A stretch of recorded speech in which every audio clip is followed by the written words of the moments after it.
A lawsuit out of Minnesota is raising serious questions about what should and should not be allowed inside a mental health facility. This is after a man was unalived by his roommate, and the situation is now being tied to a video game. Yes, it's being tied to a video game. They're saying that a video game that staff allegedly should never have allowed this gentleman to play in the first place is the main cause for this happening. And we're going to talk about it.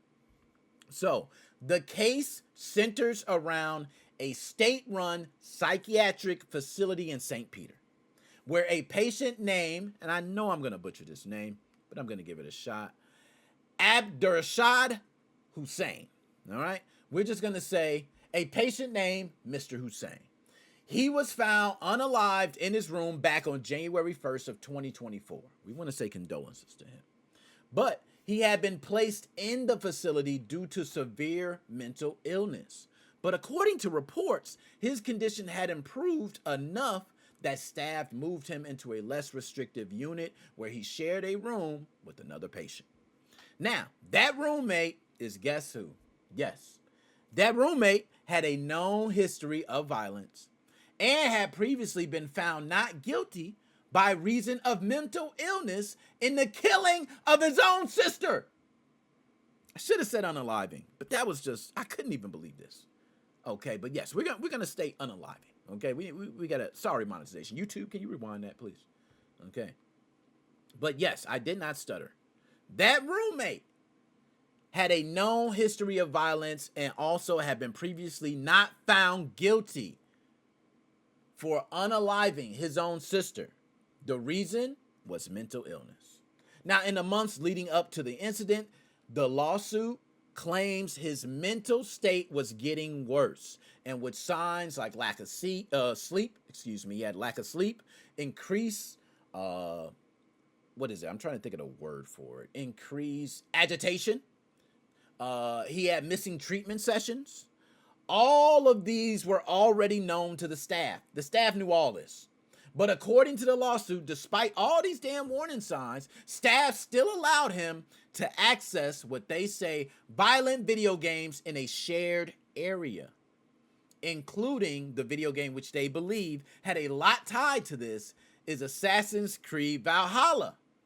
They believe that even though the facility had rules against that type of content, they were allowing it, and this also made him feel more violent, and they blamed the game for that.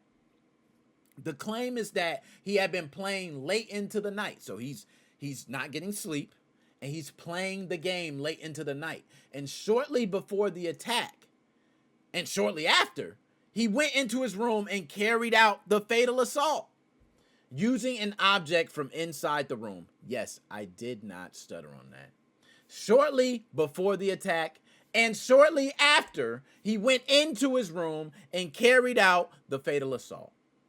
This is crazy. You can't make this ish up, bro. You can't. A court-appointed psychologist later reviewed the situation and noted that parts of the attack appeared to mirror actions seen in the game.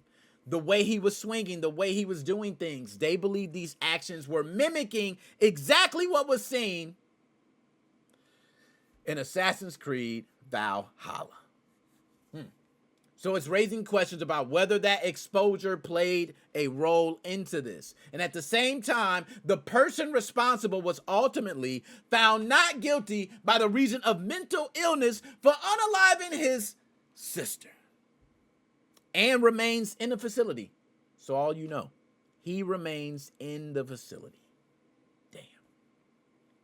The lawsuit is now focused on whether staff failed to protect patients. That's what it's focused on. Okay? Whether allowing access to that kind of content should go on, especially with warning signs. You got warning signs there. You contributed to a situation that could have been prevented is what they're saying. And I don't know how I feel about that. I don't know. Maybe. I'm not even a guy that believes video games add up to that. I've been playing violent games, man. You know, if they would have gave a Manhunt, I would have said it's even worse. Okay, we've all played Manhunt for PS2. Okay, we know how that is. This is bad. Okay, But I do think in somewhat they contributed to a situation that could have been prevented. Be honest, could have been prevented. And this is where the story starts to open up to something bigger, y'all, because now you're dealing with two conversations at once. You got one about the responsibility of the facility, and where the expectation is that patients are being monitored, protected, guided, and they are safe. You might have family right now in a mental institution and wondering what the hell is going on. But the other is the ongoing debate about violent video games. Does that even have anything to do with this? Does him playing Assassin's Creed have anything to do with this? If you want my honest take, I think there is a slippery slope on this one. Very slippery. The case is still moving, though. Okay? The case is still moving. I don't want to act like it ain't moving through. So it's going through the courts, and the state has not commented with any ongoing litigations. The state hasn't commented. I'm just going to put my 2 cents in now. I'm a person that do not believe video games cause violence. I believe people cause violence. And, you know, if you're blaming video games, what do you blame next? Do you blame movies? Do you blame what they see? Do you blame the acts? There's a lot of times you're watching even the news and you might see something violent. We see wars going on. That's violent. There are a lot of other images and things that people get a hold of and see that can contribute to it. And I don't want to just go strictly to games. So that's where I got to disagree on this one. But other than that, I would like to ask, what do you think? Do you think video games had something to do with this and the lack of the staff? Or do you think, hell no, this dude is just a crazy madman and he did what he do?